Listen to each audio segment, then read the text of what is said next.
Oke, so lanjut ya untuk bahasan terakhir kita update lagi teman-teman ya untuk PP Universe, oke? Oke, kita update lagi.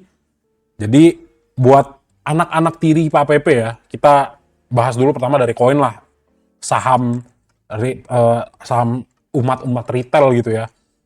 Nah, jadi memang eh, kalau dari kita lihat secara price action dulu deh ya, mungkin Mas Eman akan bahas sedikit panjang ya. Jadi biar teman-teman tahu nih, oke, si koin ya terlepas dari segala korektifnya dia naik atau turun, yang bisa dilihat di sini apa? Kalau kita ngomongin structure, di sini structure-nya dia masih naik gitu ya. Jadi masih uptrend nggak? Masih. Nah, tapi itu kalau misalnya kita lihat secara holistik gitu ya. Nah, sekarang kita tinggal lihat nih, kalau misalnya kita zoom in gitu ya. Nah, ini ya udah keluar nih. Oke, jadi dari 6 November, nah teman-teman bisa ngeliat nih, pergerakan harga koin itu sebenarnya naik tapi korektif. Jadi dia naik turun naik turun naik turun zigzag ya, zigzag. Oke, terus teman-teman lihat sebenarnya ya kalau dibilang stochastic slow-nya bagus ya ini kurang sejujurnya. Tapi ya karena yang putihnya itu mau nekuk lagi ke atas, ya potensi untuk naiknya sebenarnya masih ada gitu ya, meskipun agak sedikit memaksakan gitu ya. Nah, terus apa lagi ya? Oke, terus yang perlu dilihat di sini adalah apa? Nah, teman-teman bisa perhatikan ya, ketika dia naiknya itu di bawah arah waktu 5 November, dia tuh sebenarnya cenderung naik nih, tinggal kita lihat aja. Nah, ya harga closingnya sebenarnya naik meskipun dia korektif tadi ya. Dan di sini ya koin membuktikan apa? Dia bisa klaim lagi loh harganya di 3.500 yang waktu itu kita gadang-gadang sebagai apa? Sebagai area penting sebelum si bro ini untuk lanjut naik lebih dari all time high-nya gitu ya. Nah, kemarin memang juga pernah kita lihat ada sedikit koreksi ya di 3.700 let's say ya biar gampang. Ya karena apa ya? Karena ya area itu area resisten. Ya sangat wajar kalau misalnya dia ketarik dulu ya. Koreksi dulu itu sangat wajar dan bagusnya ya kita bisa lihat nih. Ya di sini candle formation-nya ya. Morningstar bagus banget, harganya juga naiknya solid, satu fraksi doang ditinggalin di atas ya turun ke bawah. Jadi ya kalau misalnya kita ngelihat secara ya candle gitu ya based on price action-nya apakah ada potensi naik ya ini ada gitu ya. Bisa nggak ya bisa ke 3.700. Nah sekarang tinggal kita lihat gitu ya. Oke potensinya ada dan kalau dia bisa klaim 3.700 nah bisa ada tuh ke 4.000. Kalau. Nah itu ya. Nah seandainya dia koreksi, at least dia koreksi kagak jauh-jauh dah dari 3.400. Itu masih kita bilang sebagai koreksi yang relatively sehat gitu ya. Nah terus apa lagi nih? Ya, terlalu menggebu-gebu ya, sorry. Nah, terus untuk si koin, ya di sini kita lihat, wah ternyata akum lagi nih, gaspol ya. Nah, jadi ya memang bagus banget ya dalam artian ya, setelah koreksi ya asingnya buang, harganya nggak kebanting gitu ya. Ya koreksinya relatif sehat lah, 4%, bagus banget. Terus di bawah lagi naik ya, asingnya akum lagi, bagus lah ibaratnya. Itu ya, aduh, set. Koin ya. Nah, ya yang harus dicermati sebenarnya ini oke ini koin. Ada Kang Buyur ya, LG ya masuk ya. Ada LG, Aku, MG. Nah, dua Kang Buyur oke. Tapi bagusnya ada ketua kita si Aku, ada Ajet juga. Nah, kita lihat nih. Nah, ini BK belinya dikit ya. Nah, berita bagus untuk kita semua ya. XL sama YP buang nih tanggal 25, XC-nya juga buang. Coba kita lihat tanggal 24 ya, 2 hari ya. Kalau di total ya, di sini pemegang terbesar volume terbanyak kan masih LG, Aku dan MG yang buang XL. Nah, coba kita lihat benar-benar di tanggal 24-nya ya. Nah, di tanggal 24 XL, XA, YP, XC masuk.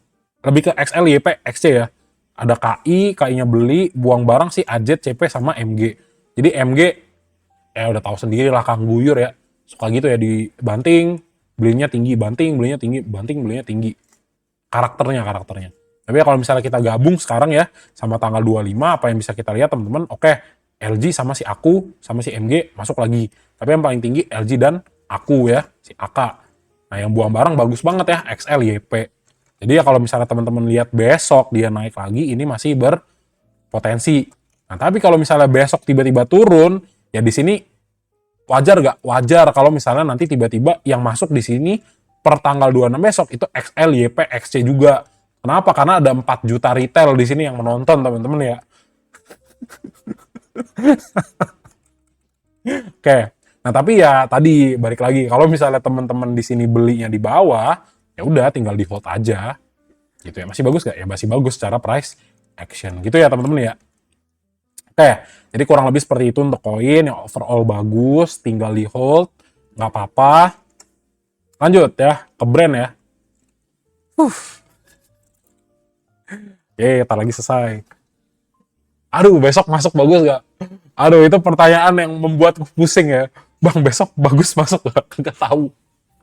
Di, ya kalau mau masuk, kecilin lah porsinya ya. Nah, brand ya. Brand ya. Sepertinya analisa Mas Emon kemarin kagak kerespon ya. Kenapa analisa aku, teman-teman, apa kemarin? Ya, sebenarnya dengan melihat posisi candle yang kuat ya di atas 10.000, harapannya sih sebenarnya bisa keluar lah ke 10.500 gitu kan. Ya ternyata ya ini analisa Mas Emon juga bisa salah kan. So that's why Mas Emon selalu ngasih dua arah. Kalau misalnya nggak direspon, teman-teman tolong persiapkan ketika harganya turun. Kenapa? Karena kalau naik ya tiba-tiba di bawah loncat ya kan cuan. Siapa yang nggak suka cuan? Tapi kalau turun nih, ini harus diperhatikan. Kenapa? Karena ada potensi teman-teman mengalami yang namanya capital loss gitu ya. Nah, tapi di sini bagusnya ya sesuai dengan ekspektasi kita bahwa kalaupun dia koreksi ke 9.650, ya kita masih bisa consider itu sebagai area koreksi yang relatif sehat gitu ya kan. Karena tinggal dilihat, ya emang dari 31 Oktober kan cenderungnya naik nih ya, tinggal dilihat nih. Nah, ini cenderung naik di sini ya, di sini dan di sini naik, dan koreksi sehat, ketahan di resisten 10.500 ya, wajar-wajar aja gitu kan. Nah, yang di sini harus kita cermati apa teman-teman? Kalau di sini asingnya masih akum, ya udah teman-teman hold aja bersama asing gitu ya. Karena kita retail ya, anak tiri Pak PP harus setia gitu. Kalau misalnya memang asingnya akum ya kita akum, tapi kalau asingnya mulai buang barang ya mungkin bisa consider nih yang udah punya barang lama, Mas mau tahun baruan, pengen liburan sama keluarga, TP setengah asik kali ya. Ya asik gitu. Ya gitu ya. Oke, kita lihat ke foreign flow-nya teman-teman ya. Nah, nah, ini menarik nih. Ini menarik. Nah, set gila banget ini. Jadi tanggal 24 pasca aktifnya MSCI, teman-teman ngelihat apa? Teman-teman lihat 544 M masuk. Jadi kalau dia itu ya average harganya di tanggal 24 di ya let's say 10.000 dah. 10.000 apakah bagus ya udah. Mikir jeleknya gini. Saya nyangkut bersama 500 M teman-teman lainnya. Simpelnya gitu ya. Ya 500 M terlepas itu udah dari duit siapa, tapi dibandingkan dengan uangku yang receh, aku nyangkut bersama dia yang duitnya lebih banyak. Itu kan.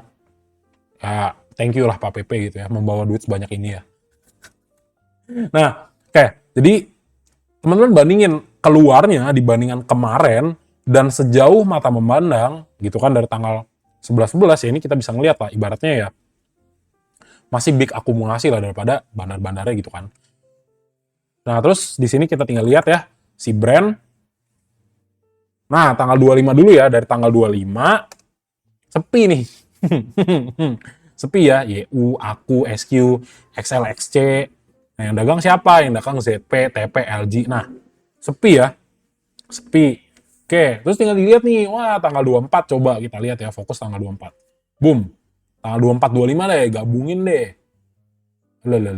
Wait.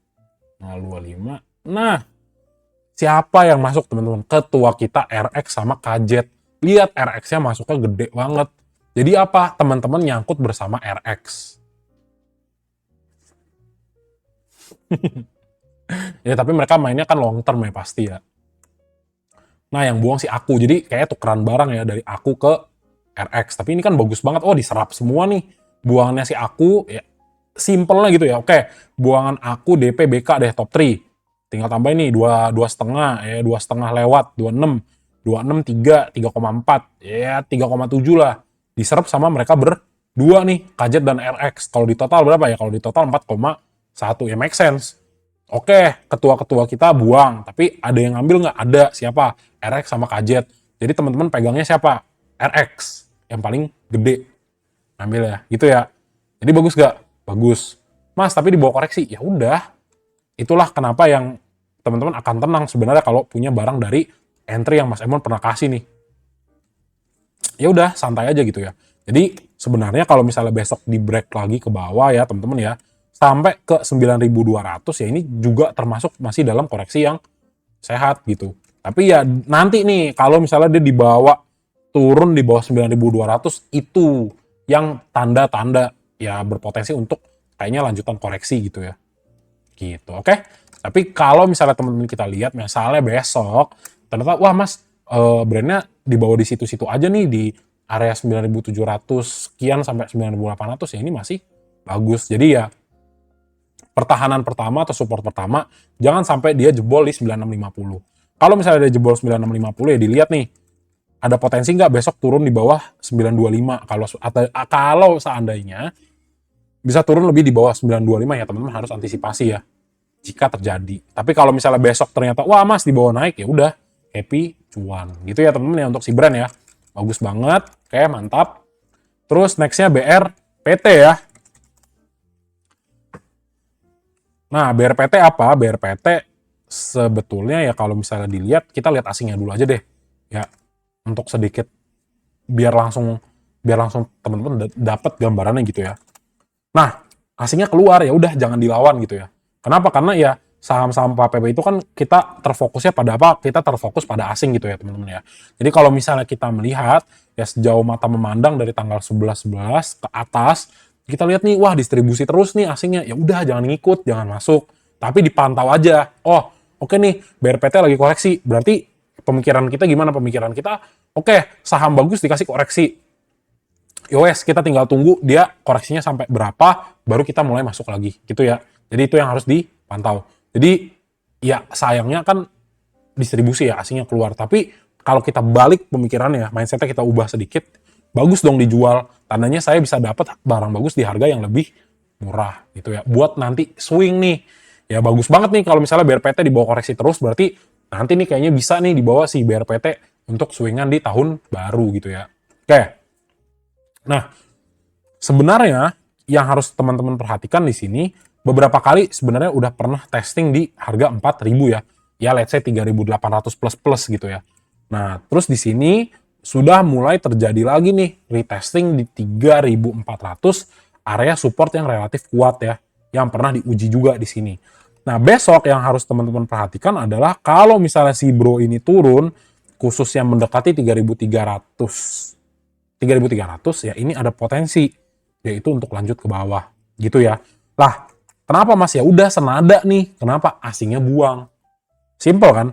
Asingnya buangnya gede, lebih gede dari seminggu terakhir, ya akan sangat wajar kalau misalnya dia lanjutan koreksi gitu ya. Oke, lanjut. Jadi ini yang harus teman-teman pertama antisipasi.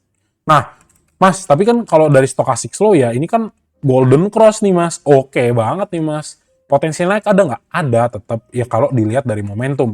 Tapi ya kalau misalnya Mas Emon udah ngelihat ada sebuah kejomplangan dari distribusi asing yang menurut Mas Emon lebih baik wait and see gitu ya. Meskipun apakah ada potensi naik ya ini tetap ada gitu ya. Kurang lebih gitu ya teman-teman ya. Oke? Ya kurang lebih gitu ya. Jadi ditunggu kalau misalnya dia memang Mas dia masih koreksi nih. Ya udah bagus pantau aja. Kalau dia kasih turun makin harga bawah ya Mas Emon sebenarnya seneng gitu bisa koleksi lagi BRPT gitu ya. Oke, kurang lebih seperti itu untuk BRPT. Ya sayangnya ini salah satu saham PAPP yang agak ini ya yang agak masih terkoreksi oke ya. Gitu oke. Nah, terus kita lanjut nih. Bahasannya kemana? Bahasannya ke mana nih? Nah, Petro ya. Nah, ini Petro naik gak ya? Nah, Petro ternyata tidak disangka-sangka ya. Bisa ngapain? Bisa sampai ke TP3 ya, 9.400 ya. Congratulations lah buat teman-teman yang dapat di agak nge-lag sedikit lah nggak apa-apa lah ya. Jadi mantep banget buat teman-teman yang dapat di Petro. Ya nggak apa-apa ya. Ya potensi mungkin udah mulai nggak kuat di 9.875 ya udah gitu. Nggak apa-apa. Ya, tapi untuk next targetnya sebenarnya kalau misalnya dia bisa konsisten ya, bisa konsisten naik lagi kuat, ya teman-teman bisa ngeliat nih, sebenarnya yang namanya PTRO tuh bisa banget ke 10.000. Dengan catatan ya, dengan catatan dia itu ada bisa dalam beberapa hari itu kekunci ya, harganya bisa ya di atas 9.800 gitu.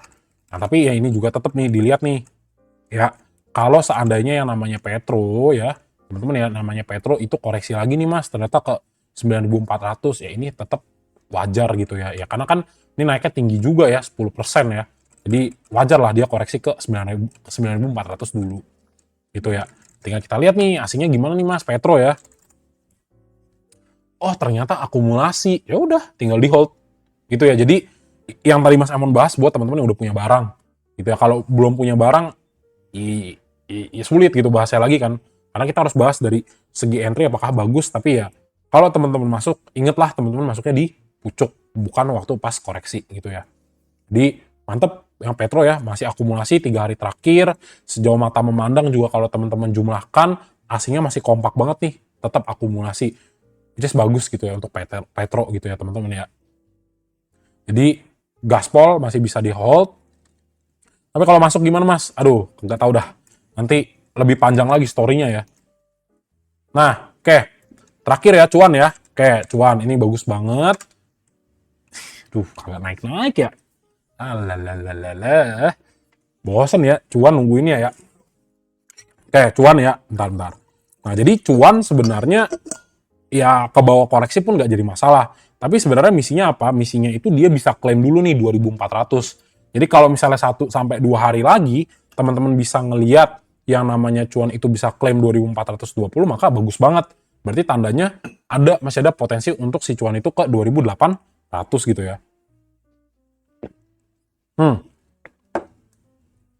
Nah, di sini yang teman-teman ngelihat, kalau kita ngomongin strukturnya ya, dalam time frame dekat aja lah ya.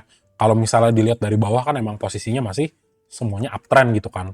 Nah, kalau teman-teman lihat di sini ya, di sini teman-teman lihat, oh posisinya masih uptrend, higher lows-nya masih terbentuk dan pergerakan harganya relatif solid gitu kan. Nah, di sini sebenarnya yang diuji apa sih Mas? Di sini yang diuji itu teman-teman ya. Kalau teman-teman lihat gambarnya Mas Emon, ini ada di harga 2.360. 2.360 ini atau 2.400 itu harus bisa diklaim dengan candle yang solid untuk membuktikan bahwa di area resisten itu berhasil ditembus ya atau berhasil breakout. Kenapa? Karena inilah kuncian untuk si yang namanya cuan itu untuk naik lebih tinggi gitu ya. Ini aja nih, kalau dia mau ke 2.800, karena ya Mas Emon tahu nih, pasti teman-teman nunggu-nunggu. Kenapa? Karena ada yang nyangkut di 2.800-an.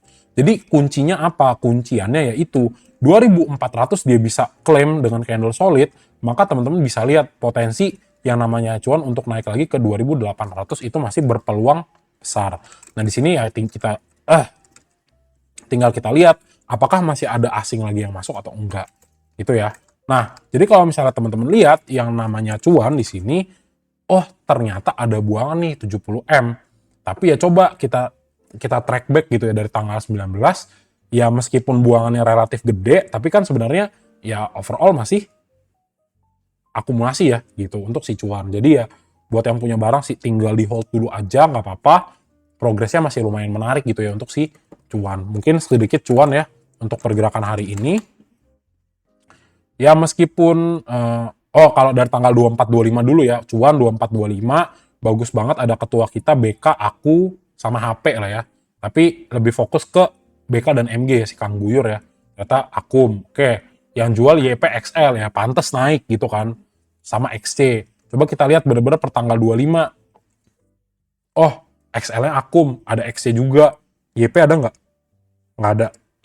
Ya mungkin agak sedikit tertekan, tapi ya bagusnya si HP masih akum lagi. Siapa lagi? Si MG, si Kang Guyur juga masih akum. Yang dagang siapa? Aku dan BK. Kenapa? Ya ini ada retail ya, XL sama XC.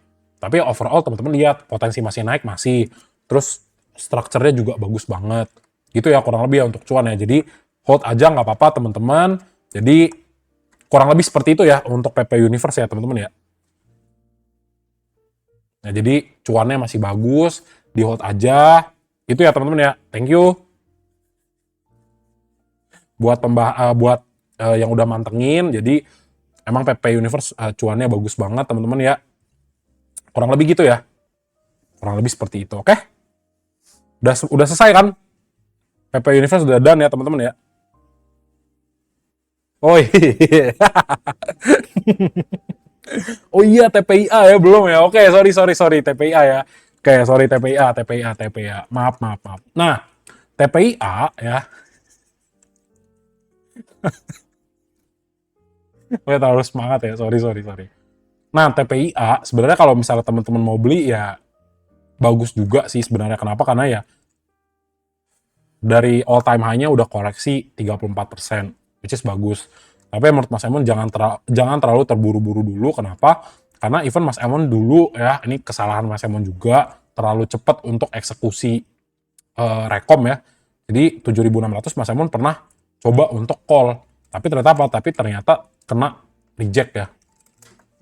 Jadi itu sama juga, meskipun teman-teman juga udah melihat nih, yang namanya dia itu udah keluar dari channeling down. Kalau teman-teman lihat secara price action gitu kan, ya tetap bagus, tetap berpotensi naik, yes tetap. Tapi kalau menurut Mas Emon mungkin fokusnya masih terbagi ya antara tadi ya PTRO, brand, MSCI gitu kan, teman-teman yang tadi. Jadi ya kalaupun nanti teman-teman ngelihat TPI itu masih tertekan, ya udah teman-teman bisa jadikan watchlist. Atau kalau misalnya mau titip sendal dulu Mas, mau masuk dikit-dikit boleh nggak? Ya udah boleh. Kenapa? Karena teman-teman udah tahu. Oke, saya tahu nih saham yang namanya TPIA tuh koreksi udah 30%. Meskipun kita nggak tahu bottomnya di mana, aku pengenlah punya exposure sedikit gitu. Jadi bijaknya beli ketika harga di bawah kayak TPIA. Tapi apakah udah bisa masuk? Kalau Mas Simon jujur nggak yakin ini adalah bottomnya ya. Kalau Mas Simon pribadi ya, Mas Simon sebenarnya lebih suka beli kalau di 6.500. Tapi ya itu tadi, kalau emang teman-teman pengen nih, wah Mas nggak apa-apa deh aku masuk agak sedikit early, tapi aku masuknya kecil-kecil kok. Aku bagi nih alokasinya sekitar 10 kali entry misalnya yang sedikit ekstrim gitu ya. Ya itu nggak apa-apa. Supaya apa? Ketika harganya turun, teman-teman nggak panik. Kenapa? Oh, ini sesuai dengan analisaku kok. Aku emang akan averaging down setiap kali si yang namanya TPA turun gitu. Jadi planningnya sudah ada even teman-teman sebelum entry gitu ya. Tuh, oke. Oke, terus di TPIA ya.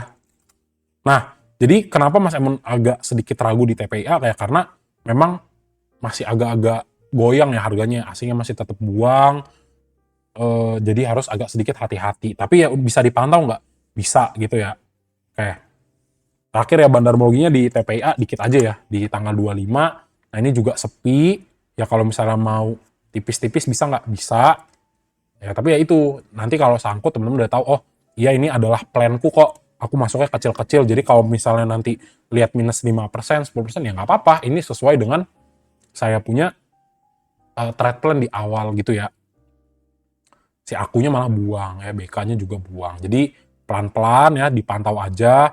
Kalau emang mau dapat harga bawah, silahkan tunggu aja 6.900, masuk dikit, bawa koreksi lagi masuk dikit gitu ya. Tapi ingat, modalnya masih ada nih, masih banyak, cash-nya masih tersedia. Tinggal tunggu bottoming baru teman-teman masuk lebih besar gitu ya. Oke, next-nya CDIA ya. Yes, terakhir. Sore. Nah, CDIA nih. Nah, jadi untuk CDIA ya sama ya teman-teman, saham kesayangan kita semua lah ya, saham-saham retail di sini kan. Di sini memang kalau ngomongin structure ini masih bagus gitu dalam artian ya emang masih uptrend. Tapi ya tetap ya kalau misalnya kita zoom out di sini kita fokus, area fokusnya di mana Mas? Area fokusnya sebenarnya di 1.900. Kenapa? Karena kalau misalnya bisa dibawa di atas 1.900, maka ya tetap ada potensi teman-teman untuk lanjutan naik. Tapi ya semisal ya, yang namanya CDA itu tetap dia itu sideways di antara 1.815 sampai 1.900, apakah bagus? Ya bagus dan nggak apa-apa. Kenapa ya? Karena pilihannya tuh dua, antara dia koreksi atau dia itu sideways. Kalau dia di bawah sideways berarti kita tahu Pak PP masih jaga harganya gitu kan. Ya nggak jadi masalah. Tapi ya kesabaran teman-teman tuh diuji gitu di sini ya. Dalam artian seberapa diamond hand teman-teman pegang si CDA ini gitu ya. Nah, oke. So, kalau misalnya teman-teman lihat lagi, yang harus diperhatikan yang jadi concern besok adalah apa? Kalau misalnya teman-teman lihat ya CDA itu turun di bawah 1790, nah ini harus wanti-wanti. Kenapa? Karena kalau misalnya teman-teman lihat di sini di 1000 di harga 2000 ya kena reject, terus dia sempat naik ke 1875 reject juga. Nah, ini yang harus dipastikan. Kalau misalnya dia turun lagi kemana ke misalnya ke harga ini ya, di sini ya dekat 1740. Nah, ini ada potensi untuk lanjutan downtrend ya gitu. Kenapa? Karena dia udah 2-3 kali nih naik di bawah dikit kemudian ke reject lagi. Itu yang harus kita perhatikan gitu ya. Jadi ibaratnya koreksinya mungkin akan sedikit lebih dalam seandainya teman-teman melihat besok closing daripada CDA itu di bawah 1800 gitu ya, atau di bawah 1790 dah. Itu berarti kita ngelihat kecenderungan dia akan koreksi. Tapi ya itu tadi untuk skenario turunnya ya, untuk skenario turun nih. Tapi seandainya dia naik gimana Mas Emon? Ya udah, teman-teman tinggal lihat. Oh Mas, stochastic slow-nya bagus banget, cakep banget, golden cross, GC ya. Ya ada potensi naik, ada nggak? Ya ada, gitu ya. Nah kalau misalnya ada, nggak mau muluk-muluk sebenarnya ya, ngincer, wah ke 2000, enggak. Yang penting CDA bisa adem ayem aja di atas 1800, ini udah oke banget gitu ya teman-teman ya. Betul, kalau ada jangka panjang CDA betul, bagus banget. Masuknya tipis-tipis, nabung di CDA juga nggak jadi masalah gitu ya, bisa juga. Jadi kurang lebih gitu ya teman-teman ya. Menarik, menarik nih, menarik. Gitu ya, jadi sebenarnya stochastic slow-nya bagus ya kalau misalnya seandainya CDA bisa naik lagi ya, atau at least close deh di atas 1815 untuk per hari besok, ini masih bagus banget. Nah, kita tinggal lihat nih foreign flow-nya ya untuk si CDA. Nah, yang disayangkan gini ya teman-teman ya. Oke, ternyata kita lihat pertanggal 20 masuk nih akum 26M. Tapi ya sejauh mata memandang ya 3 hari terakhir ya dia asingnya buang. Ya udah, kalau karena asingnya buang ya jangan heran kalau misalnya teman-teman ngelihat ada lanjutan buangan daripada asing gitu ya. Jadi ini yang harus teman-teman antisipasi. Kalau misalnya besok turun wajar nggak? Ya wajar dong, orang asingnya kembali jual kok gitu ya. Nah, tinggal kita lihat nih. Jadi per tanggal 25. Nah, di sini YP masih ada, ya kan? Ada LG juga, ada Kang Guyur. XL mana ya? Nggak ada.